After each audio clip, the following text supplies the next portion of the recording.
Hi, I'm Lily, and before I get into my story, please don't forget to like and subscribe so you can hear more about how I faced one of the hardest nights of my life.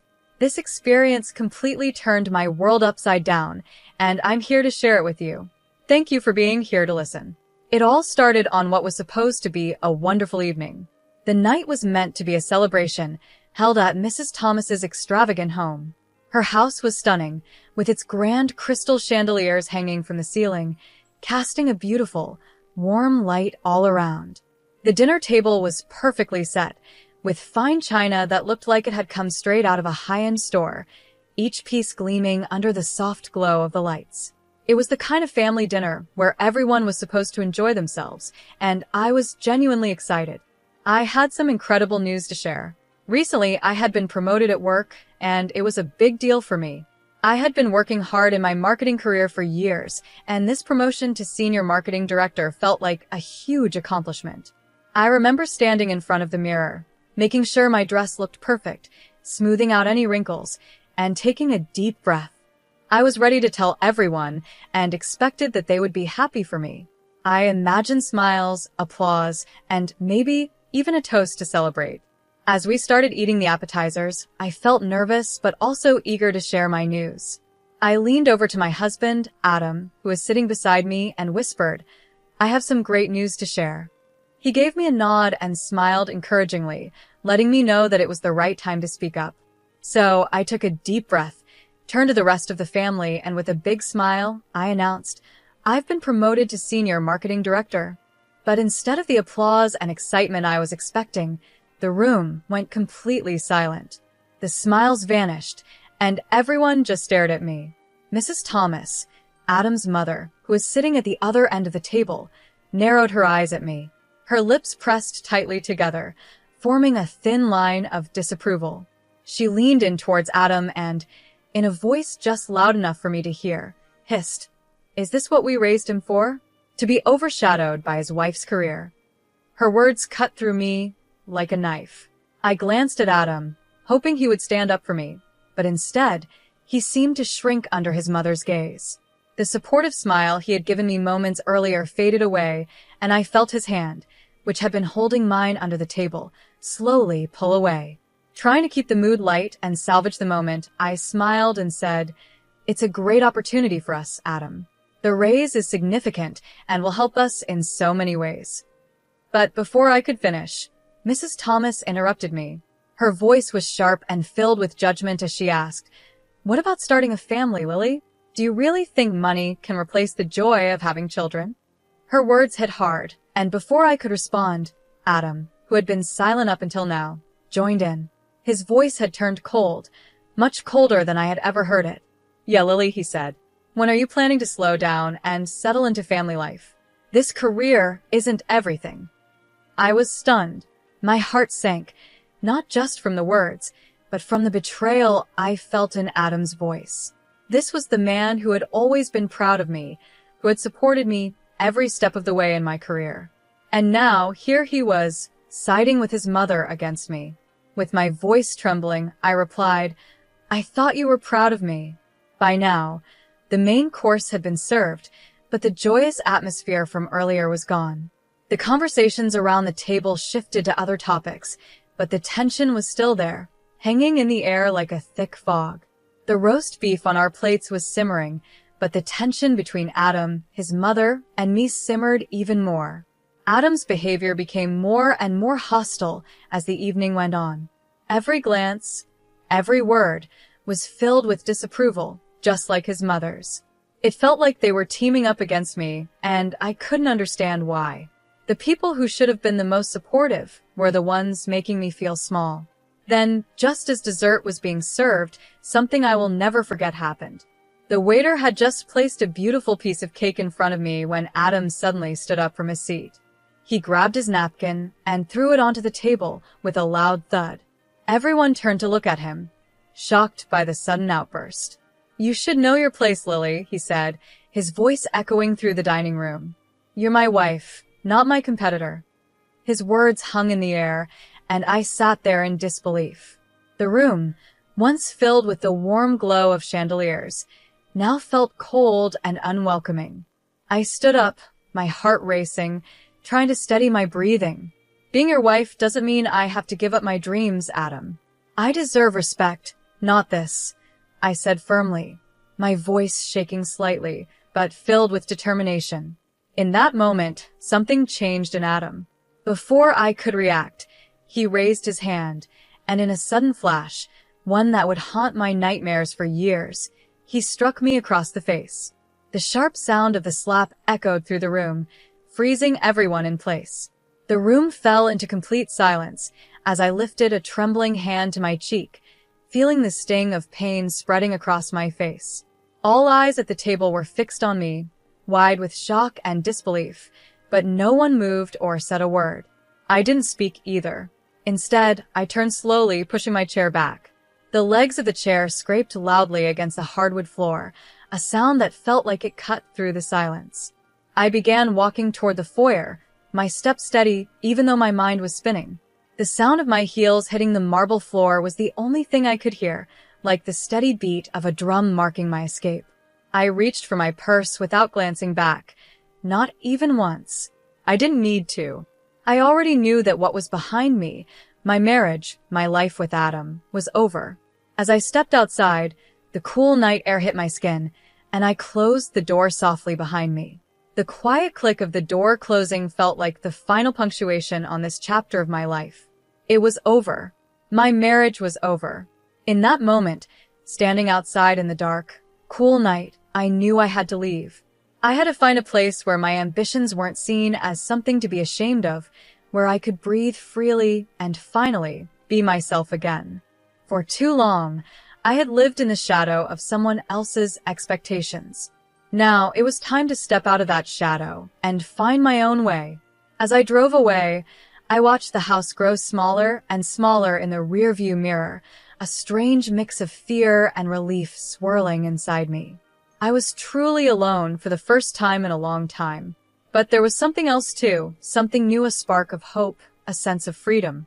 It was small, but it was there, flickering inside me like a light that had just been lit. I knew this was the beginning of a new journey, and for the first time in a long time, I felt ready to face whatever lay ahead.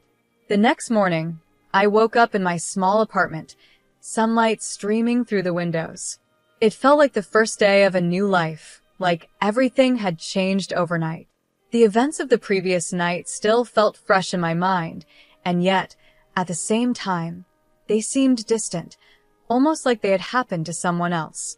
My phone buzzed with messages, friends reaching out after hearing whispers about what had happened. Messages of concern, confusion, and questions filled my screen, but I ignored them. I couldn't focus on explaining myself right now. There were more important things I needed to take care of.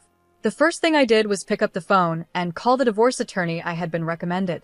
My hand shook slightly as I dialed the number, but I was determined. When the attorney answered, I didn't hesitate. I need to file for divorce, I said, my voice strong. It's urgent. The attorney's response was calm and professional. Understood, they said. I'll prepare the initial paperwork. Can you come in this afternoon to go over the details? Yes, I'll be there, I replied. After hanging up the phone, I felt a small, victorious thrill. There was no turning back now.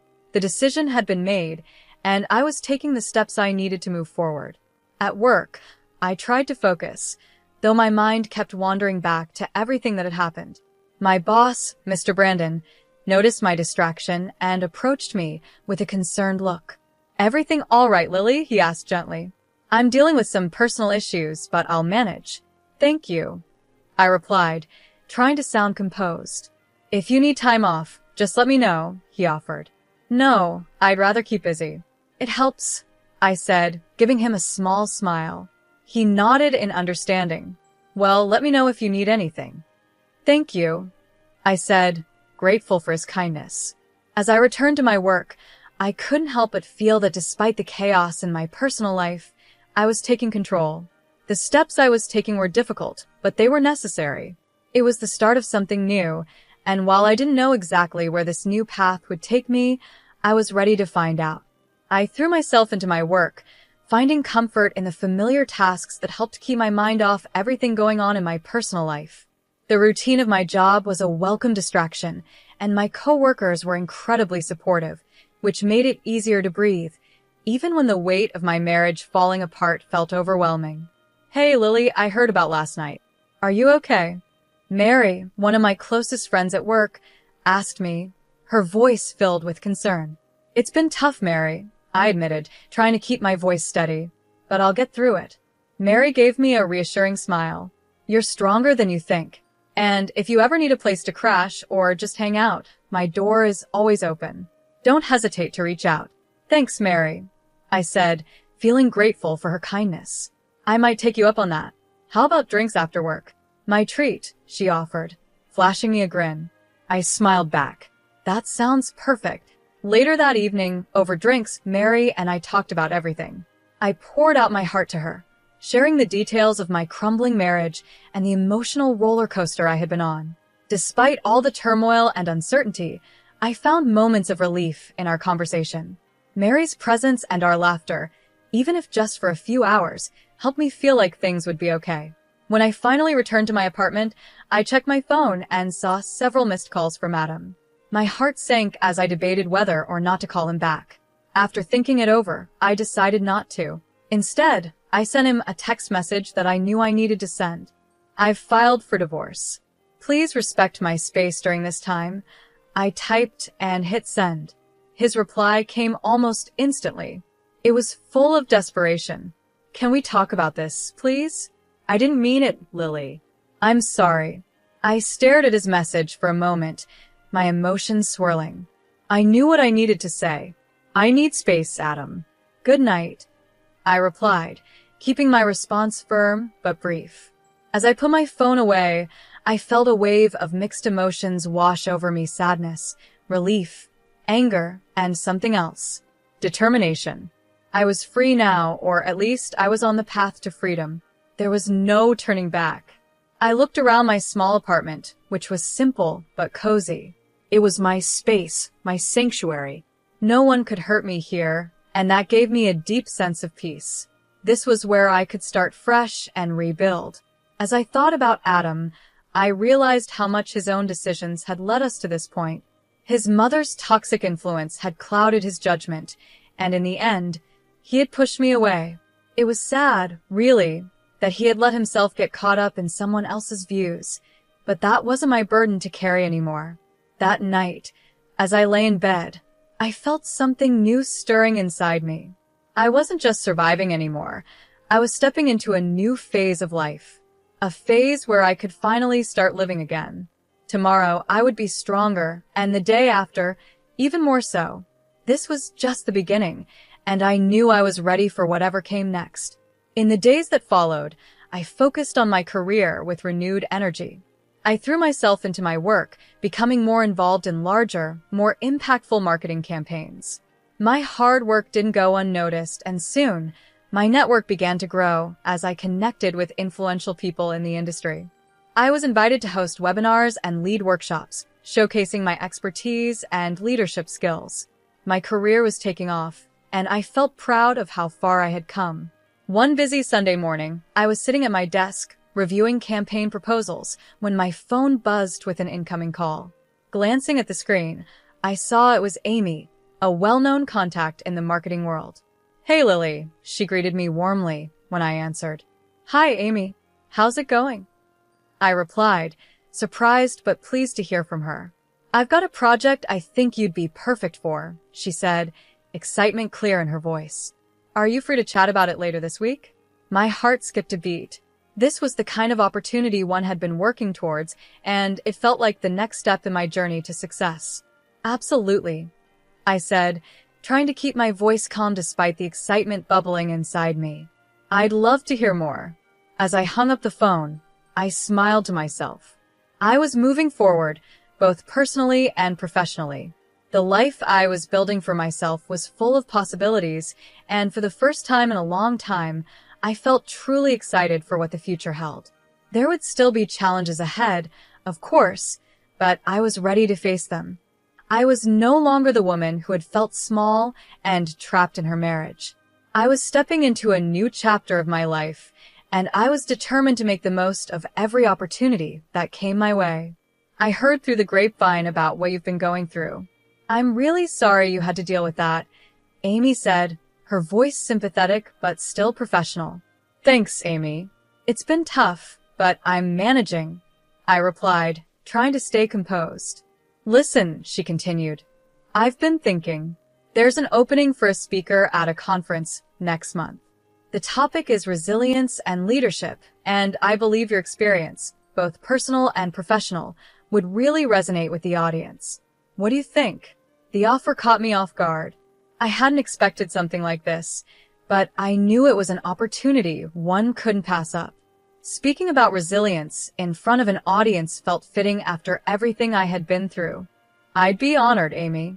Thank you so much for thinking of me, I said, feeling a sense of pride.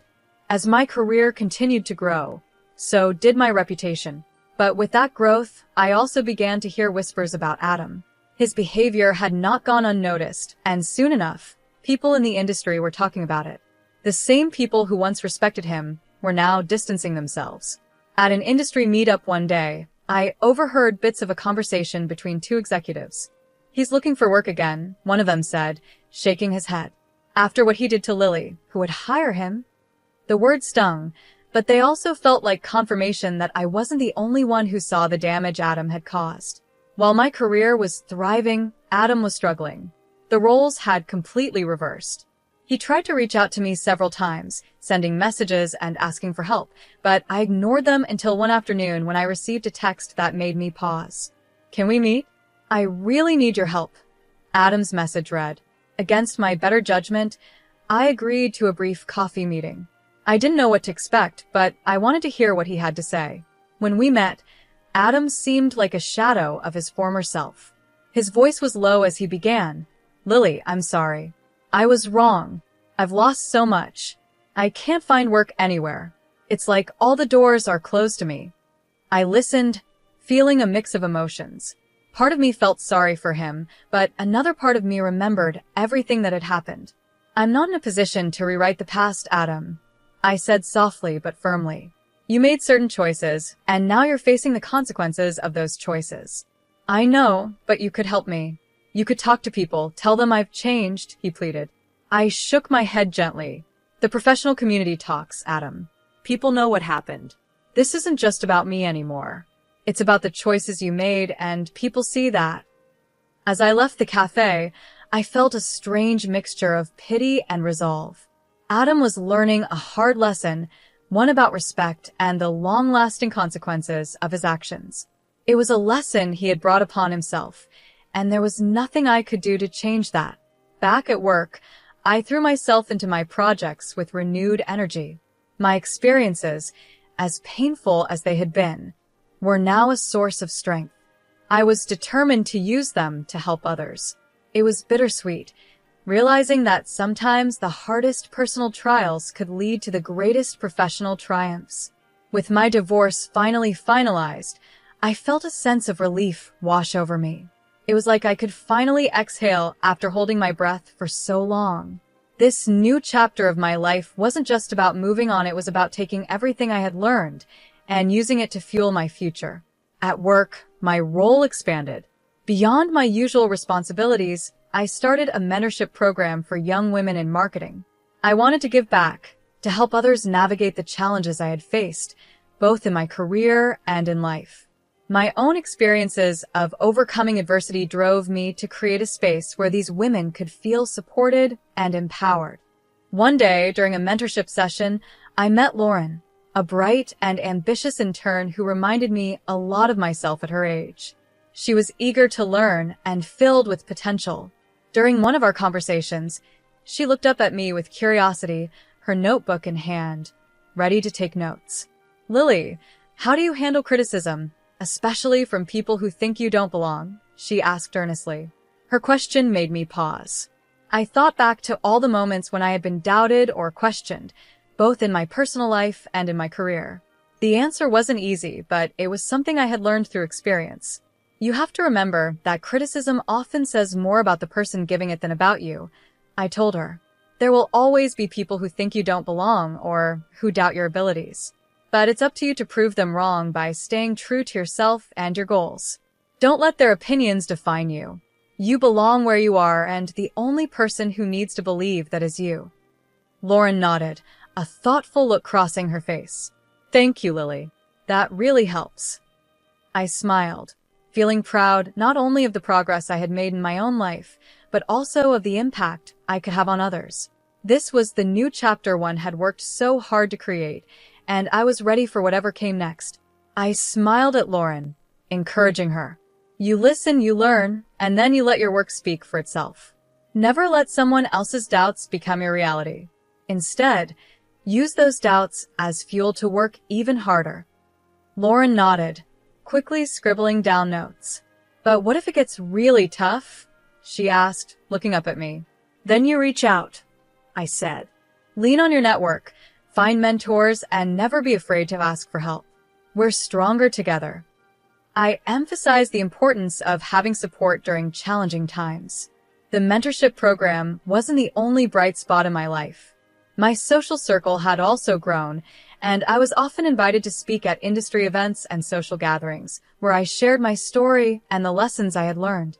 At one such event, a networking dinner for top marketing professionals, I was approached by Scott, a former colleague who had heard about my recent achievements. Lily, I have to say, your talk was really inspiring, Scott said with admiration in his voice. How do you keep pushing forward after everything?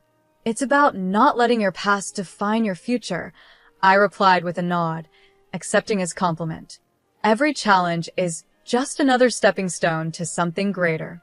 As the evening went on, our conversation shifted from casual talk to a deeper discussion about potential collaborations. Lily, have you ever thought about writing a book? Scott suggested. Your story could inspire so many people. The idea intrigued me. By the end of the night, I had exchanged contact information with the publisher, who was also at the event. It seemed like every social interaction was opening new doors for me, a clear sign of how far I had come. I couldn't help but feel proud of the progress I had made, both personally and professionally. As I continued to grow in my career, my confidence soared. I was leading workshops, running marketing campaigns, and becoming a voice for resilience and empowerment in the marketing world. Each speaking engagement and workshop wasn't just about sharing my knowledge, it was about healing myself. I was turning my past pain into lessons for others to learn from. After a long day filled with back-to-back events, I lay in bed one night, reflecting on just how much my life had transformed. I was no longer the woman sitting silently at that dinner table, suffering in silence. I had become a leader, a mentor, and a survivor. I had taken the difficult moments of my life and turned them into something meaningful. This wasn't just a new beginning for me. It was a vibrant continuation of a journey that I was proud to call my own. Months went by, and the memories of my past with Adam had faded into the background, overshadowed by the busy and fulfilling life I was living. I was focused on my future, and the echoes of that time were barely a whisper. But one afternoon, during a coffee meetup with Isabella, a mutual friend, those old echoes came back to life. Lily, Isabella began cautiously, Adam's been asking about you. He's really struggling, says he regrets everything. I sipped my coffee, letting her words sink in. People often regret things when they start to feel the consequences of their actions. I replied calmly. He wants to talk to you, maybe apologize. He seems sincere. Isabella continued, looking at me with a mix of hope and concern. I thought about it for a moment, but then shook my head. Isabella, I appreciate you telling me, but that part of my life is over.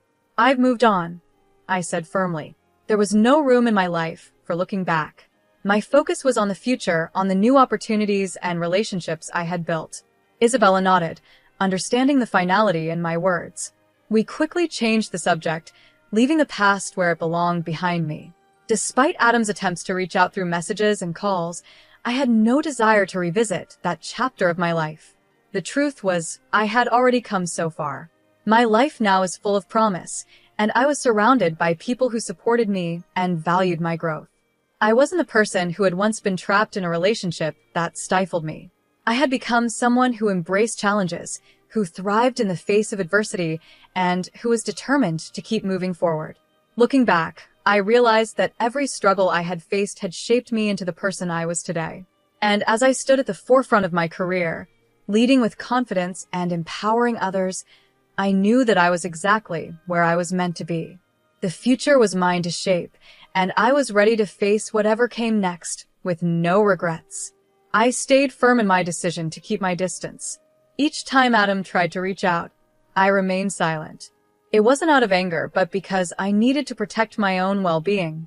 Through my journey, I learned how important it was to set boundaries and respect myself. In the months that followed, my career continued to grow. I spoke at conferences, led exciting marketing campaigns, and saw my mentorship program flourish. The impact I was making felt real and fulfilling. Sharing my story on different platforms inspired others who were also facing their own challenges. One evening, as I reflected on the past year, I realized how much I had changed. I hadn't just survived, I had thrived. My life was now filled with purpose and success. Knowing that Adam regretted his choices wasn't something that gave me satisfaction. Instead, it reminded me of the serious consequences of disrespecting others. As I closed my journal, which was filled with plans and reflections, I felt a deep sense of peace. My experience with Adam had pushed me onto a path of empowerment and achievement. My victory wasn't in his regret, but in my own strength, turning pain into power and living a life based on my own values. As we end this story, I'd love to hear from you. Do you think Lily was right in cutting Adam out of her life? Share your thoughts in the comments, and if you enjoyed this story, don't forget to like and subscribe for more.